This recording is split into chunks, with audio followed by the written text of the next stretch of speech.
Justamente el abordaje terapéutico del hígado graso y haremos una mención a qué papel puede tener un medicamento que tenemos aprobado y disponible en nuestro país, que es la ademetionina. Entonces, brevemente, para capitular un poco cómo es la historia natural de la enfermedad hepática grasa no alcohólica, o ahora también llamada de origen metabólico, pues recuerden ustedes que personas con riesgo metabólico, como el nombre de la enfermedad lo indica, llámese diabetes, obesidad, dislipidemia, pues van a tener riesgo de desarrollar esta infiltración de grasa en el parénquima hepático, que en un aproximado de 20 a 25% de personas puede ocasionar no solo la infiltración de grasa, sino originar, echar a andar la respuesta inflamatoria a nivel hepático, también sistémico. Y a nivel hepático nos va a interesar porque este infiltrado inflamatorio pues va a tener también la capacidad de activar a una de las principales responsables del proceso de fibrosis que nos va a llevar en última instancia a la cirrosis, que es la célula estelar hepática. Entonces tenemos personas que van a tener un hígado graso simple, otros que progresarán a la esteatohepatitis no alcohólica, otro porcentaje que es muy variable desarrollará fibrosis y posteriormente cirrosis, y esto pues conlleva el riesgo de dos cosas: descompensación de la enfermedad hepática, o también puede ocurrir el desarrollo de hepatocarcinoma, que actualmente sabemos que puede ocurrir desde fases tempranas, es decir, la propia esteatohepatitis, este componente inflamatorio, pues puede detonar el riesgo para que se establezca el hepatocarcinoma. Sin olvidarnos de que al ser esta parte hepática un componente de una enfermedad mayor, que es el síndrome metabólico, pues vamos a tener otros componentes asociados, por ejemplo, enfermedad cardiovascular, riesgo incrementado de neoplasias,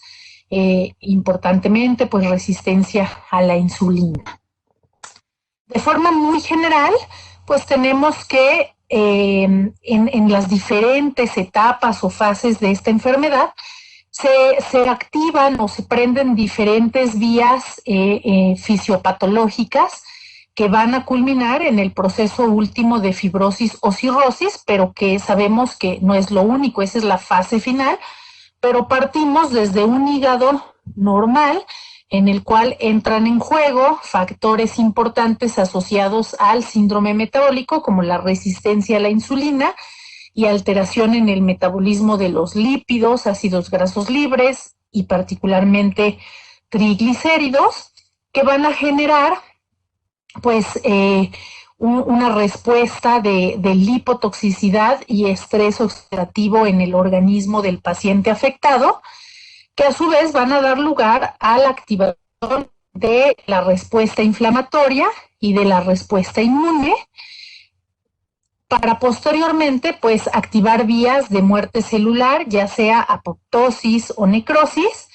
y finalmente mecanismos que tratan de reparar el daño, pero que terminan siendo deleterios, como la fibrogénesis, en donde el recambio de la colágena de la matriz extracelular pues juega un papel importante para favorecer los fenómenos que producen estas fibras colagenosas, y pues por el contrario tenemos poca acción de aquello que regula la degradación de las mismas. Entonces vemos que en todo este camino, desde un paciente que todavía no tiene daño, desarrolla esteatosis, posteriormente esteatohepatitis, hasta llegar a la fibrosis o la cirrosis, pues tenemos varios blancos en este proceso fisiopatológico en donde podemos incidir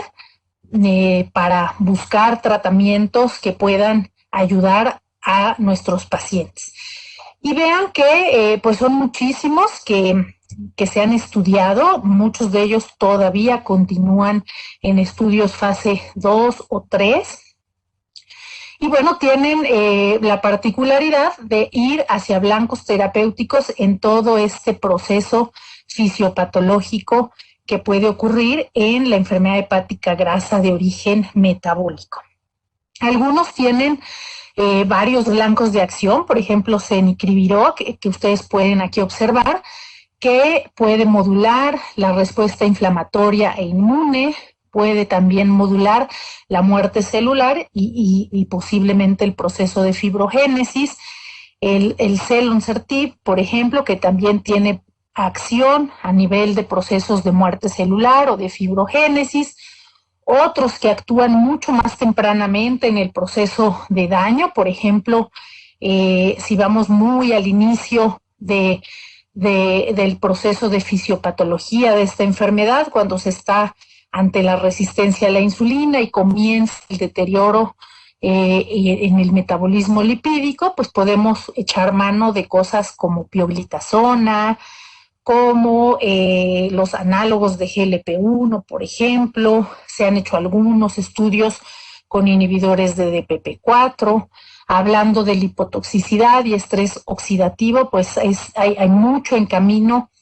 que se ha estudiado, algunos ya disponibles. En México, por ejemplo, pues sabemos que ademetionina ya está aprobada y pues se cuenta con ella para el tratamiento, por ejemplo, de estos pacientes en etapas pues tan tempranas como cuando se está gestando este proceso de lipotoxicidad y estrés oxidativo, que como vemos en esta diapositiva, pues es crucial para que se genere la esteatosis y da pie para la activación de la respuesta inflamatoria que dará por resultado la esteatohepatitis. Es una formulación que también tiene múltiples vías que veremos más adelante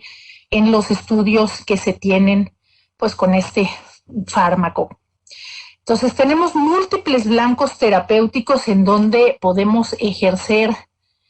nuestra acción, ya sea en etapas muy tempranas, por ejemplo, a nivel de modular cuestiones metabólicas como la resistencia a la insulina, cómo modular el metabolismo de lípidos o cómo modular el proceso de lipoperoxidación, que son los cambios quizá más tempranos en el proceso de daño al hígado en esta enfermedad. Tenemos posteriormente blancos terapéuticos a nivel de inflamación y de estrés oxidativo, que también van a ser importantes para evitar la progresión a etapas posteriores como la fibrosis. Cuando la fibrosis ya está establecida, pues también tenemos fármacos que se están estudiando con el fin de contrarrestar este proceso de fibrosis, revertirlo. Es muchas veces lo que se busca en los estudios con este tipo de fármacos, o modular, por ejemplo, muerte celular como las vías de apoptosis. Entonces vemos que es un proceso pues complejo, dinámico, en el que tenemos mucho campo de acción para actuar. ¿Con qué contamos en la actualidad? Porque muchos de esos fármacos pues todavía estarán en fases de investigación y no los tenemos para aplicarlos con nuestros pacientes, pero de lo que sí tenemos, y quiero hacer hincapié porque al final es lo que en la actualidad resulta indispensable para un óptimo manejo de nuestros pacientes, pues sabemos que esta enfermedad se asocia importantemente a sobrepeso, a obesidad, a factores como la diabetes, la hipertensión, la dislipidemia, y por tanto, pues tenemos tres pilares que van a ser fundamentales. Cuando hay un problema de peso, pues el control de peso va a ser indispensable a través de diversas estrategias. La más importante de todas, la modificación del estilo de vida, ya sea con dieta, con actividad física, con un apoyo a través de un equipo multidisciplinario. En algunos pacientes podremos ayudarnos, cuando esto no es suficiente, de medicamentos para control de peso, y en los casos más extremos, en donde puede haber obesidad mórbida, por ejemplo, pues podría llegarse a recurrir a la cirugía bariátrica para el control de peso, no como tal para el manejo de hígado graso, pero cuando hay asociado un sobrepeso o una obesidad más bien importante, mórbida, pues podría ser útil para nuestros pacientes. Otro punto muy importante, reducir el riesgo cardiovascular, en donde el control metabólico es sumamente crucial. Y aquí, por ejemplo, en pacientes que cursan con alteración de glucosa, con diabetes, pues el control de la hiperglucemia será importante, el control adecuado de la hipertensión. Y si el paciente presenta dislipidemia, ya hay estudios que demuestran que las estatinas no aumentan el riesgo para el hígado, para producir daño hepático, son seguras y se deben instaurar para el control adecuado de triglicéridos, colesterol, el perfil lipídico. El último punto pues nos lleva al tratamiento propiamente de la cuestión hepática, mejorar la esteatosis, la esteatohepatitis, y aunque todavía no tenemos los fármacos que se están estudiando para revertir fibrosis, pues ese sería otro blanco de acción. En realidad los dos previos, sobre todo el control de peso, está muy bien demostrado que puede además mejorar el grado de esteatosis, mejorar la esteatohepatitis, e incluso la propia pérdida de peso pues puede hacer reversible etapas de fibrosis cuando ya están presentes. Respecto a lo farmacológico, pues en realidad lo que se ha estudiado más a fondo no están como tal aprobadas, en realidad no son vitamina E y pioglitazona medicamentos que tengan aprobación, ya sea en Europa, en América, en México, pero se les llama off-label, fuera de etiqueta, porque si bien pues con los estudios que existen no se puede emitir una recomendación certera, pues se considera que son los que más se han estudiado, no son tantos los estudios, y se utilizan pues valorando el riesgo-beneficio. Hay muchas situaciones controversiales respecto a su seguridad a largo plazo, por eso se recomienda que cuando se decide utilizarlo debe ser en aquellos pacientes de máximo riesgo, de alto riesgo, en donde tenemos evidencia de esteatohepatitis a través idealmente de una biopsia hepática con un índice de actividad que esto lo calcula el patólogo en base a el grado de esteatosis presente en la biopsia, el grado del proceso, los cambios degenerativos hepáticos como la degeneración balonoide, y a cada cambio le va dando un puntaje. Cuando el puntaje es mayor o igual a 4 y existe un grado de fibrosis 2 o mayor, que es una fibrosis significativa, se considera que el paciente tiene un riesgo de progresión, y quizás cuando vale la pena iniciar estos medicamentos pues valorando este riesgo-beneficio. Previo a estas etapas, pues otras clases farmacológicas que puedan actuar en mejorar el proceso de esteatosis o de esteatohepatitis, pues podrían sernos también de utilidad como coadyuvante y siempre de forma integral, sin olvidar el control de peso y el control adecuado de los factores metabólicos. Pérdida de peso, pues es de lo más efectivo. Vean que a mayor porcentaje de peso logra perder el paciente,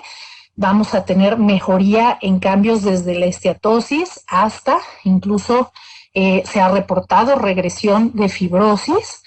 El problema pues con la pérdida de peso, que ya es muy conocido, es que es difícil de mantener esta pérdida gradual y sostenida. Entonces, pocos pacientes mantienen esta pérdida de peso al cabo de un año.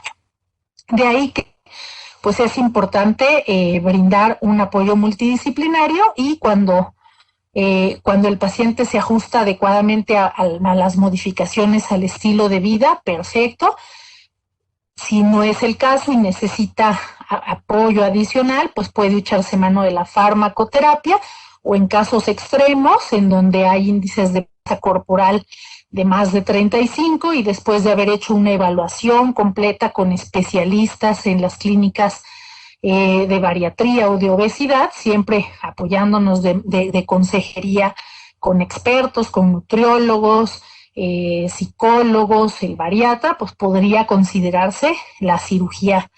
bariátrica. Recomendaciones nutricionales, que esto nunca debe de faltar. Es muy importante explicarle detalladamente al paciente que esto es indispensable, debe comer saludablemente. ¿Y a qué le vamos a llamar saludablemente? Por citar algunos ejemplos, las dietas que mayor evidencia tienen de mejorar la esteatosis, la esteatohepatitis, la fibrosis, pues es la dieta mediterránea, aunque para población mexicana, pues también hay pocos, 1 o 2 estudios que han evaluado la dieta tradicional mexicana, prehispánica, que sabemos que es rica en fibra, rica en proteínas de origen vegetal, donde se consumen pues nopales, leguminosas, vamos, no hablamos de la dieta actual mexicana, fritangas y demás, sino pensar en la dieta prehispánica, los ingredientes propios de la región, en donde pues son altos en fibra, altos en proteína vegetal, con alto valor biológico, y puede ser una manera más amigable para nuestros pacientes, quizá que la dieta mediterránea. Son ingredientes pues quizá a los que estamos más familiarizados. Muy importante, pues esquemáticamente al paciente mostrarle, por ejemplo, cómo debe ser la distribución. Un ejemplo es este plato en el cual la mayor proporción del plato debe estar constituida por vegetales variados de todos colores, los que el paciente prefiera, una pequeña porción de frutas, granos enteros y proteínas que les vamos a llamar saludables, magras, por ejemplo, pescados, legumbres, nueces, partes magras de aves de corral, y pues evitar otros cárnicos fuera de este grupo, ¿no? Por ejemplo. Importante el consumo de bebidas que sean sin azúcar, y si el paciente requiere algo dulce, pues podemos sugerirle uso de algunas pequeñas cantidades de edulcorantes en sustitución del azúcar. Respecto a los lácteos, es importante limitar a 1 o 2 porciones al día y evitar pues jugos, bebidas azucaradas, refrescos. Si el paciente va a consumir aceites, pues lo ideal sería consumir los aceites que se reconocen como saludables. Por ejemplo, el aceite de oliva podría ser una buena opción, o el de canola. Medir las porciones. Si el paciente, y todos nos vamos acostumbrando a medir porciones, pues va a ser mucho más fácil llevar estas medidas. Y algo que también puede ayudar, pues minimizar el comer fuera de casa para poder tener un control en la preparación del alimento. Evitar la comida rápida, que es alta en conservadores, en grasas saturadas, altamente procesada, y evitar comer por la noche, pues es otra de las sugerencias que los expertos que han trabajado en estas recomendaciones nutricionales para pacientes con hígado graso, pues han visto que pueden tener un impacto positivo. De los fármacos, bueno, aquí es para que recordemos un poco si el paciente fuera candidato porque no le es suficiente con la dieta. En realidad, pues todos estos son ejemplos de los que se utilizan para el manejo de obesidad, pero si nos fijamos, en realidad el único que tiene estudios específicos en pacientes con hígado graso, pues sería este agonista de GLP-1, que es liraglutide, que se ha estudiado de forma específica en sujetos con hígado graso y que podría ser una alternativa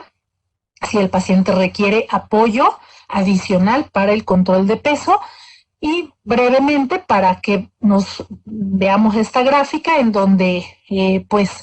cuando el paciente por una obesidad importante ha sido evaluado en grupos de expertos para cirugía bariátrica,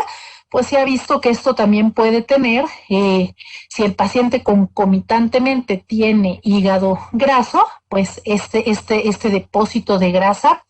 mejora con esta pérdida gradual y sostenida que da este tipo de cirugías. No es para todos, ¿verdad? Tendría que ser en sujetos muy seleccionados, en los cuales si aparte hay esteatosis o esteatohepatitis, tendremos mejoría. Respecto a los fármacos que les decía, en realidad pues no están como tal aprobados o recomendados oficialmente, pero pues se utilizan valorando riesgo-beneficio fuera de etiqueta o en base a que pues son, digamos, de lo que más se ha estudiado, pues está la pioglitazona o la vitamina E, en donde sobre todo la pioglitazona se prefiere para sujetos diabéticos, porque los estudios, la mayoría, han ocupado este fármaco en hígado graso en diabéticos. Y la vitamina E ha sido más estudiada en sujetos con hígado graso no diabéticos. Entonces vemos que en realidad, pues los dos, en los estudios que los han evaluado, pues han demostrado mejoría en los hallazgos histológicos de esteatohepatitis, de esteatosis, no así en cambios más avanzados como la fibrosis, y sí en otros cambios asociados al proceso de esteatohepatitis como inflamación, balonización o incluso la propia esteatohepatitis. Este otro estudio en sujetos ya sea prediabéticos o diabéticos, les digo, pioglitazona se ha evaluado más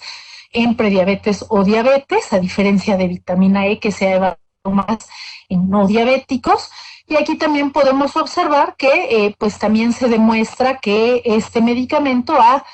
ayudado a mejorar la esteatohepatitis. También aquí vemos que comparado a placebo, la proporción de sujetos que lograron resolver la esteatohepatitis pues fue mayor, y no así en la fibrosis, ¿verdad? Pero algo a destacar es que vean también por qué no pues los expertos, ya sea la Asociación Americana para el Estudio del Hígado, la Asociación Europea, la propia Asociación Mexicana de Patología, pues no pueden emitir una recomendación o llamarle el tratamiento estándar, porque tampoco es que mejore el 100%. Aquí vemos mejorías de 58, 51%, si regresamos al estudio previo, quizá con pioglitazona en esteatosis casi alcanzamos el 70% de mejoría, inflamación lobular 60%, pero vamos, no todos los pacientes mejoran. En realidad, como comentábamos previamente, la dieta y el ejercicio es lo que más evidencia tiene de mejoría en todos estos cambios, y por eso ese es el estándar de oro, más que la farmacoterapia con vitamina E o pioglitazona. Otro estudio para ver lo que se ha validado de vitamina E, bueno, se ha visto que en sujetos con esteatohepatitis que ya cursan con fibrosis avanzada o cirrosis podría sernos de ayuda para mejorar la sobrevida libre de trasplante y evitar la descompensación de la función hepática, pero vean que pues el mayor beneficio, por eso se deben reservar para sujetos de alto riesgo, justo es porque se obtiene el mayor beneficio va enfocado a criterios de alto riesgo, esteatohepatitis con puntaje mayor a 4, fibrosis significativa, avanzada o ya en proceso de cirrosis. Entonces, por eso, pues no lo podemos recomendar a todos los pacientes. Generalmente, como comentábamos, estos se reservan para manejo especializado, porque generalmente pues ocuparemos biopsia para decidir si un paciente va o no a requerir estos tratamientos. Otro punto importante a destacar, pues precaución con la seguridad, por eso tampoco es para todos, ¿verdad? Vitamina E o pioglitazona, pues tiene efectos que preocupan a largo plazo, como incremento de riesgo en EBCs, por ejemplo, que se han reportado, aumento de peso en el caso de pioglitazona, riesgo de osteoporosis en mujeres. Entonces, pues por eso la recomendación es prácticamente en el mundo evaluar riesgo-beneficio para tomar la decisión si el beneficio pues supera el riesgo de instaurar esta terapia. ¿Qué podemos decir de ademetionina, que es otro de los fármacos que se tienen disponibles en México para la enfermedad hepática grasa de origen metabólico? Pues vemos que su mecanismo principal de acción va a ser modulando el estrés oxidativo y la lipotoxicidad, es decir, en etapas tempranas en donde podemos identificar perfectamente al paciente que va a tener estos criterios de riesgo metabólico y a desarrollar esta esteatosis o la forma inflamatoria, que es la esteatohepatitis, que va derivada de la presencia de estrés oxidativo y hipotoxicidad. ¿Qué es y cómo actúa? Bueno, la pueden encontrar también en los artículos o en la literatura como S-adenosilmetionina. ¿Y qué cosa es esto? Pues es un metabolito endógeno en realidad. Nosotros en nuestro cuerpo de forma natural tenemos S-adenosilmetionina, que es un sustrato para diversas reacciones que ocurren normalmente en nuestro organismo, como transmetilación, transsulfuración, aminopropilación, y curiosamente pues es un metabolito que principalmente se sintetiza en el hígado y de ahí se distribuye al resto del organismo, a todas nuestras células prácticamente, en donde regula diversos procesos bioquímicos. Dentro de los más relevantes se encuentra su capacidad de actuar como agente donador de grupos metilo, y esto es muy relevante porque pues puede donar o transferir estos grupos metilo a moléculas como el ADN, las proteínas, los lípidos, y con esto tiene la capacidad de modificar su estructura y su función. Algunos estudios muy interesantes, pero eso será motivo de otra plática, lo están recientemente evaluando porque esa capacidad de donante de metilo puede o se evalúa cómo este ademetionina puede hipermetilar al DNA y de esta forma pues se asocia con de expresión de ciertos genes. Entonces en algunos neoplasias se está recientemente estudiando porque al modular estos genes, pues podría tener acciones terapéuticas en algunos tumores. Pero les digo, eso es como de lo más nuevo, que quizá después pues encontremos mucha más información. Hablando de hígado graso, quizá la función que más nos interesa por la fisiopatología, que a grandes rasgos ya vimos cómo ocurre en el hígado graso, importantemente uno de los detonantes de daño principal es el estrés oxidativo y la lipotoxicidad, que secundariamente pues activan el proceso inflamatorio y esto a su vez las vías de muerte celular y luego las vías de regeneración, que son deleterias y al final terminan llevando a la fibrosis y a la cirrosis. Entonces, esta es una parte que pues se ha investigado ampliamente, el estrés oxidativo y cómo la administración de ese adenosilmetionina puede modular este estrés oxidativo para tratar de incidir pues en el hígado graso, por ejemplo, en el hígado graso por alcohol, que también tiene estudios interesantes, y en el daño hepático por fármacos. Pero enfocándonos al hígado graso de origen metabólico,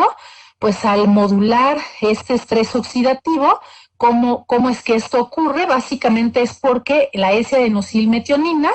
es una de las sustancias cardinales para que se sintetice glutatión. Y recordemos que el glutatión pues constituye el principal agente antioxidante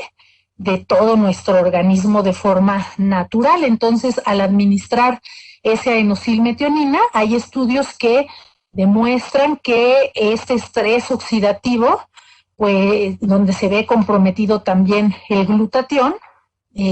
porque se sobrepasan las especies reactivas y se depleta el glutatión, la administración de SAMe puede normalizar los niveles de glutatión y contrarrestar este estrés oxidativo, que es uno de los puntos iniciales para que se dé pues todo el resto del proceso de daño hasta llegar a la fibrosis. Vamos a analizar algunos estudios de cómo actúa ese adenosilmetionina. Este estudio, por ejemplo, es interesante porque nos muestra cómo si está el organismo con una depresión de ese adenosilmetionina, se favorece el desarrollo de esteatohepatitis y fibrosis. Entonces, esto, bueno, pues sabemos que el consumo prolongado en una dieta deficiente de metionina colina se asocia con la depresión de la S-adenosilmetionina a nivel hepático. Y esto puede provocar la esteatohepatitis y la fibrosis. Y aquí en las imágenes ustedes pueden ver, por ejemplo, es un estudio en el cual pues tenemos un control con su genética normal y con una dieta normal en donde pues el hígado está normal. Pero si lo comparamos con una dieta, la metionina pues es uno de los principales sustratos para la síntesis de ese adenosilmetionina. Por lo tanto, si no tenemos metionina o tenemos una dieta deficiente en metionina colina, en un paciente con genética normal, se va a favorecer, aquí podemos ver el depósito de esteatosis. Si adicionalmente, este es un estudio en donde se compararon esta genética normal con un modelo deficiente en un gen que es importante para regular al receptor de leptina. Entonces, esto nos sirve como un modelo de síndrome metabólico. Entonces, en sujetos, por ejemplo, con síndrome metabólico, con una dieta normal, este cambio en el gen de la leptina es por sí mismo favorecedor de esteatosis. Y en personas, o en este caso, en el modelo experimental predispuesto, pues se vio que cuando hay una deficiencia de metionina colina en la dieta, pues la esteatosis puede ser severa, de forma muy marcada, muy importante. Entonces, en realidad vemos que si no hay metionina suficiente y no se sintetiza adecuadamente la S-adenosilmetionina, es un factor de riesgo importante para el desarrollo de esteatosis. Si hay además predisposición genética, como fue en este modelo experimental, en donde se indujo un modelo semejante a lo que ocurre en el síndrome metabólico, la esteatosis va a ser mayor. Y aquí pueden ustedes ver cómo, pues particularmente en este modelo de síndrome metabólico, induciendo una mutación en el receptor de leptina, tenemos que, si no administramos adecuadamente el sustrato para la generación de ese adenosilmetionina, pues una dieta deficiente en metionina colina se asocia particularmente pues a esta depresión de la S-adenosilmetionina, que a su vez, si tenemos una S-adenosilmetionina deficiente, pues en otra fase de este estudio, ustedes pueden observar que cuando se midieron factores proinflamatorios, como el factor de necrosis tumoral alfa, la interleucina 1 beta, la proteína 2 inflamatoria de macrófagos, pues tenemos una importante expresión en estos marcadores, en los tres prácticamente marcadores inflamatorios. Entonces, esto aquí, en este estudio, lo relevante es que podemos ver, o demuestra, que la deficiencia de ese adenosilmetionina se relaciona o provoca la expresión de marcadores inflamatorios. Y es particularmente más importante cuando existe, pues, como en este modelo experimental, que se indujo condiciones semejantes al síndrome metabólico, pues en el escenario del síndrome metabólico, la deficiencia de ese adenosilmetionina tiene esta capacidad de de inducir la expresión de marcadores de inflamación de forma muy importante. No solo eso, aquí por ejemplo tenemos el factor de crecimiento tumoral beta, que es uno de los principales responsables o de citocinas más importantes en el proceso de fibrosis. Y vemos que también la deficiencia de S-adenosilmetionina pues provoca una sobreexpresión, particularmente nuevamente en el grupo con la mutación en el gen de leptina, el modelo de síndrome metabólico, pues de esta citocina responsable de fibrosis. Se midieron también actina alfa de músculo liso y colágeno 1A. Aquí en realidad no hubo una diferencia sustancial, pero aquí en una de las citocinas profibrogénicas más relevantes, que es el factor de crecimiento tumoral beta, sí se demostró una sobreexpresión. Y otra cosa también relevante es que pues podemos observar cómo si tenemos una deficiencia de S-adenosilmetionina, los factores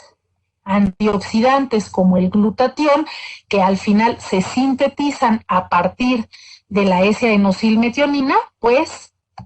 particularmente en el modelo de síndrome metabólico, podemos ver cómo hay una deficiencia de glutatión. Aquí tenemos el glutatión oxidado. El glutatión cuando se oxida y depura, al oxidarse pues se está depurando especies reactivas de oxígeno. De ahí que si tenemos nuestros niveles de glutatión deficientes, vamos a tener una menor capacidad de captar especies reactivas de oxígeno para oxidar ese glutatión. Entonces, pues en este escenario, estas especies reactivas de oxígeno van a tener la capacidad de activar las vías inflamatorias para, pues, progresar en el daño. Este otro estudio que también es interesante, de un grupo italiano, en el cual, pues, ellos demuestran cómo la S-adenosilmetionina suplementada puede atenuar la esteatosis y el estrés oxidativo en hígado. Y algo muy interesante, pues lo demostraron también en células endoteliales. Aquí ya no lo mencionamos mucho, pero en la plática previa, si recuerdan, pues mencionamos que dentro de las manifestaciones extrahepáticas de esta enfermedad, pues algo importante es que también se asocia con riesgo cardiovascular importante. Y bueno, pues el que estos investigadores hayan demostrado que puede atenuar el daño oxidativo en células endoteliales puede ser importante en el caso de estas manifestaciones extrahepáticas a nivel cardiovascular. Entonces, bueno, en realidad ellos decidieron hacer este estudio considerando que está demostrado en la que S-adenosilmetionina es un supernutriente, donador endógeno de grupos metilo, con funciones pleiotrópicas. Ya decíamos que se sintetiza y su principal característica es una metila. Y bueno, ellos quisieron probar la hipótesis de si al dar S-adenosilmetionina había mejoría en la dosis y en el estrés oxidativo en hígado y en células endoteliales, y pues encontraron que sí. Cuando ellos, bueno, aquí son varios grupos. El primer grupo es el control. Es un grupo en el cual pues es una dieta normal y pues solamente una dieta normal y agua, pongamos, ¿no? O sea, sin un placebo, sin el S-adenosilmetionina. Tenemos otro grupo que pues es el control positivo, ya que en este grupo se indujo esteatosis a través de una dieta rica en oleato palmiato y también un placebo de S-adenosilmetionina. Y luego tenemos los grupos de tratamiento. Tuvieron una dieta rica en grasa para inducir la esteatosis, pero adicional a esta dieta esteatogénica, se les administró S-adenosilmetionina a 3 diferentes concentraciones. Lo relevante en esta gráfica es que pues el control de dieta normal, pues tiene niveles normales de triglicéridos. Sin embargo, el grupo al que se indujo la esteatosis tiene un contenido muy elevado de triglicéridos. Sin embargo, en estos grupos que también fueron pues, o recibieron dietas esteatogénicas, el adicionar ese adenosylmetionina, vemos que redujo, comparativamente al que no recibió la S-adenosylmetionina, el contenido hepático de triglicéridos. Y bueno, acá en las imágenes lo en cómo es que se vio en el tejido hepático, ¿no? Que básicamente es lo mismo que en las barras, es decir, esta acumulación de triglicéridos en las células hepáticas. En este estudio también demostró que la insulina reduce el estrés oxidativo en las células hepáticas. Aquí midieron 3 marcadores de especies reactivas de oxígeno, que fue el malondialdehído, la actividad de la catalasa y las especies reactivas de oxígeno. Y como podemos ver, si lo comparamos con el grupo pues control de esteatosis, el suplementar con ese adenosylmetionina redujo las concentraciones de malondialdehído, pues prácticamente en el último grupo incluso a niveles normales. Redujo la cantidad de especies reactivas de oxígeno y la actividad de la catalasa pues también prácticamente no se elevó como ocurrió en el grupo, en el control positivo donde se indujo solamente la esteatosis. Además, algo que les digo muy novedoso es que esta suplementación con ese adenosylmetionina redujo el contenido de triglicéridos y estrés oxidativo no solo en hígado, sino también en células endoteliales, que también juegan un papel importante en el daño como tal, tanto en donde podemos, pues, particularmente con estas 2 concentraciones, pues como el hemiosmico, que también nos sirve para medir este estrés en la célula endotelial, y pues fue mucho menor que en el control, donde solo se indujo la esteatosis, y malondialdehído en las células tratados con ese adenosylmetionina en comparación con el grupo de esteatosis. Entonces vemos que es una terapia que tiene un blanco de acción muy claro a nivel de lipotoxicidad y de estrés oxidativo, por lo cual pues puede tener mucho utilidad en pacientes con esteatosis, esteatohepatitis. Y bueno, ¿qué viene a futuro? Pero estas todavía habrá que esperar, están en fase con otros blancos terapéuticos, por ejemplo, la mayoría de ellos pues busca la resolución de la esteatohepatitis o la mejoría de la fibrosis sin empeorar la esteatohepatitis, que es otro de los blancos más buscados. En realidad, que bien duro, pues muy enfocado a etapas de la enfermedad. Yo creo que ahora toca enfocarnos, porque es lo que tenemos, es enfocarnos, no dejar llegar a etapas avanzadas de la enfermedad final, la cual quizá pues es el manejo del especialista, pero pues vemos que en el proceso fisiopatológico, un camino por hacer antes de estas terapias que quizá en un futuro estén disponibles, como es un control metabólico, un adecuado control de peso, modificaciones al estilo de vida, e incidir tempranamente, antes de que venga la fibrosis, en los procesos iniciales, esteatosis o esteatohepatitis, que eso sí lo podemos hacer con lo que disponemos en la actualidad. Entonces, ¿qué podemos concluir? Bueno, pues es importante favorecer un estilo de vida saludable. Es muy importante un manejo integral de estos pacientes con un control metabólico, cardiovascular, bariátrico adecuados. Pioglitazona y vitamina E, pues en realidad valorar riesgo-beneficio. Ademetionina vemos que mejora el estrés oxidativo, por esto tiene el potencial de prevenir esteatosis, inflamación, daño hepático y evitar llegar hasta la fibrosis. Y bueno, vemos que esta enfermedad es dinámica, con múltiples blancos potenciales para tratamiento a lo largo de este continuo de progresión de la enfermedad.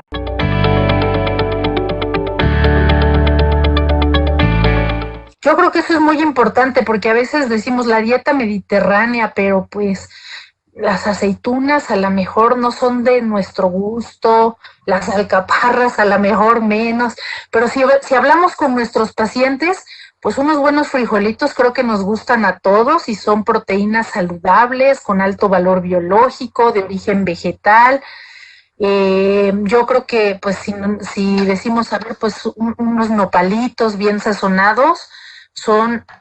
muy bajos en calorías, son muy ricos en fibra, entonces pues adaptar también a nuestra situación cultural, a lo que nos gusta, a nosotros como mexicanos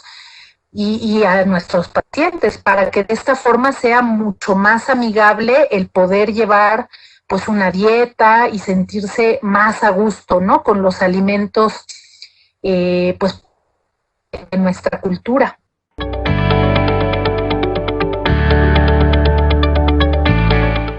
Si existe como tal algún alimento, así como,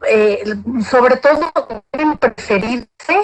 alimentos. La S-adenosylmetionina se sintetiza a partir justo de la metionina, entonces, pues la metionina como tal es un aminoácido, entonces preferir alimentos que pudieran ser ricos en metionina puede ser una adecuada estrategia. En realidad como tal, la verdad nunca he revisado a detalle el contenido de metionina de los alimentos, pero sería cuestión de, pues, de buscar cuáles pudieran ser la metionina para buenas suplementación de este componente y que tengamos metionina. Es, quizá un alimento, bueno, habría que ver si fuera suficiente porque algo importante es que el hígado que está teniendo un proceso de daño, llámese esteatohepatitis, fibrosis, peor aún cirrosis, pierde también su capacidad de síntesis. El hígado pues es el que se encarga de sintetizar pues proteínas, la S-adenosylmetionina, de metabolizar prácticamente todo lo que llega ahí. Entonces, cuando hay un proceso de daño, como es, por ejemplo, la esteatohepatitis, hay algunos estudios que demuestran que el hígado puede perder esta capacidad de producir adecuadamente la S-adenosylmetionina y tener esta deficiencia. Por eso, por ejemplo, los estudios que hoy analizamos, nos muestran algunos modelos donde existe la deficiencia y cómo la suplementación pues puede ayudar a mejorar o restablecer este metabolismo como tal de la S-adenosylmetionina. De hecho, complementando, doctora, cualquier proceso patológico del hígado pues, inhibe la función de la metiladenosiltransferasa, que es la que transforma la metionina en S-adenosylmetionina, ¿no? Entonces, yo noté que casi todos los estudios que nos presentó es una suplementación directa con S-adenosylmetionina.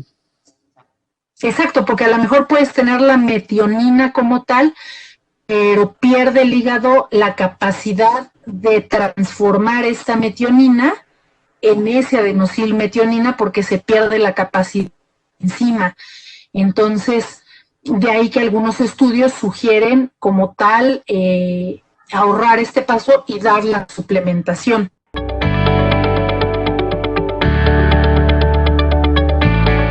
La metformina como tal no va a tener, o ya los estudios con los que se dispone en la actualidad, la evidencia se inclina a que la metformina no tiene acción a nivel de mejorar la esteatosis, pero definitivamente que si el paciente es diabético, el control de la diabetes lleva implícito a la metformina. Entonces, en un sujeto diabético, uno de los objetivos es el control de su diabetes y ahí la metformina definitivamente está absolutamente indicada. Quizás si el sujeto lo que tiene, o nuestro paciente lo que tiene es esteatosis sin esteatohepatitis, podemos utilizarlo como un coadyuvante al adecuado control de su diabetes, a explicarle a nuestro paciente que el control de su diabetes y la suplementación para mejorar su esteatosis con ese adenosín no va a ser lo único. Tiene que llevar su programa de dieta, su plan de ejercicio, y aunado a esto, como coadyuvante para mejorar la esteatosis, pues podríamos utilizar la S-adenosilmetionina en conjunto con la metformina, que nos va a ser útil para el control de la diabetes como tal.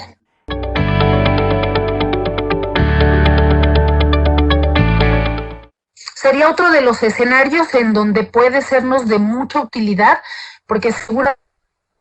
con enzimas normales, con la evidencia por ultrasonido, que esté en etapas tempranas, ahí quizá yo lo único, antes de irnos directo a tratamiento, le haría a este paciente unas pruebas de biomarcadores no invasivos para ver fibrosis, por ejemplo, o inflamación, y si hay esteatohepatitis, lo referiría, y si no hay esteatohepatitis y tiene un bajo riesgo, lo que debemos abocarnos es controlar sus factores metabólicos, y podemos utilizar muy bien un complemento para mejorar la esteatosis. Pero es importante que enzimas hepáticas normales no descartan esteatohepatitis. Ante evidencia de grasa en el hígado por cualquier método de imagen, lo más común un ultrasonido, si hay enzimas normales, no se olviden de pedir los biomarcadores no invasivos. Puede ser una elastografía, por ejemplo, o puede ser un cálculo, por ejemplo, de fibrosis, que son fáciles en línea, como el NALF score, como el EPAMED score, por ejemplo, el FIB4, para tratar de categorizar si el paciente es de bajo riesgo, pues lo manejamos sin ningún problema, controlando lo metabólico, lo bariátrico, y suplementándolo con agentes como la S-adenosilmetionina para mejorar la esteatosis. Si el de mediano o alto riesgo, quizá convenga hacerle biopsia, y esos son los que yo referiría pues a especialidad para un estudio más a fondo.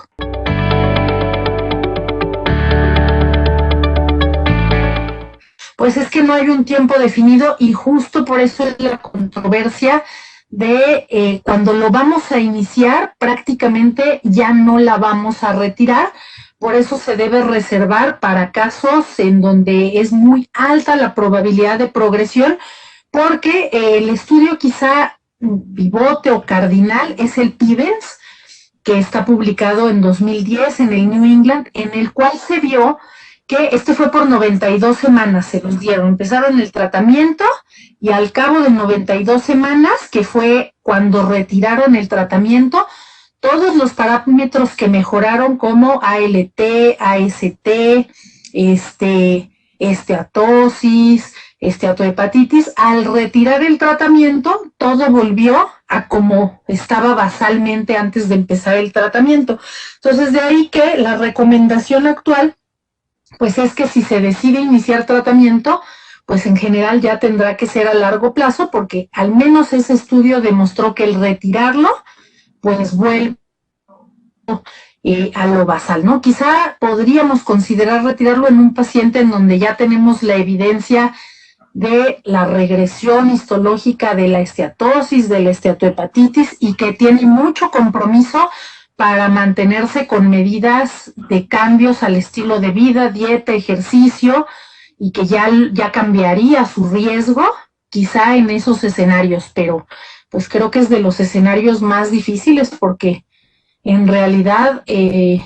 pues la dieta, el ejercicio a veces parece tan sencillo, pero puede ser difícil de seguir, sobre todo a largo plazo, ¿no? Entonces hay que tener un seguimiento muy constante con estos pacientes.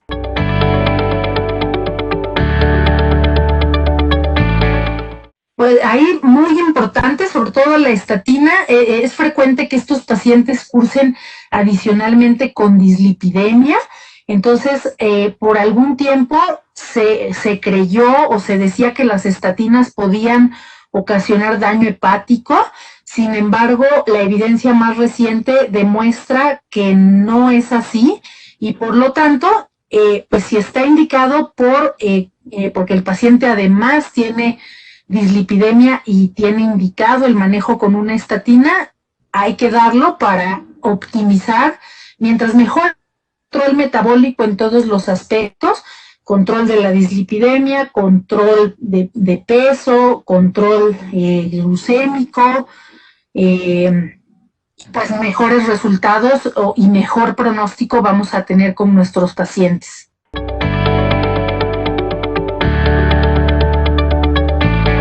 Pues yo creo que lo más importante, lo que no debemos olvidar es esta cuestión, ¿verdad? Pensando en lo que luego vemos en